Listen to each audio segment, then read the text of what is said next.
ക്ഷേത്രത്തിൽ മേൽവസ്ത്രം ധരിച്ച് കയറുന്നതിനെ അനുകൂലിച്ച സന്യാസി സംഗമത്തിന് നന്ദി, സന്തോഷം.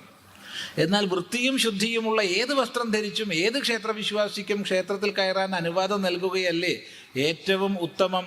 വൃത്തിയും ശുദ്ധിയും ഉള്ള വസ്ത്രം ധരിച്ച്.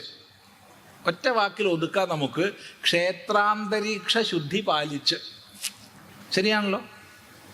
ക്ഷേത്ര അന്തരീക്ഷ ശുദ്ധി പാലിച്ചുകൊണ്ട് ഏത് ക്ഷേത്രവിശ്വാസിക്കും ക്ഷേത്രത്തിൽ കയറാൻ അനുവാദം നൽകുക എന്നതല്ലേ ഏറ്റവും ഉത്തമം? അതാണ് ഏറ്റവും ഉത്തമം, ഉത്തമോത്തമം.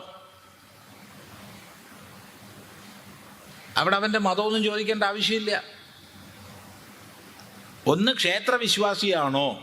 രണ്ട്, ക്ഷേത്രാചാര മര്യാദകളെ പാലിക്കുമോ? ക്ഷേത്രാന്തരീക്ഷ ശുദ്ധി പുലർത്തുമോ?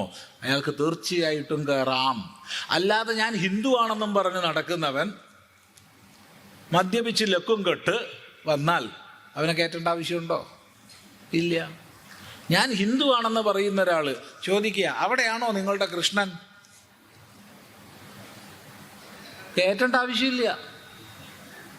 ഇത് നിനക്ക് പറ്റിയ സ്ഥലമല്ല എന്ന് പറയാൻ കഴിയണം.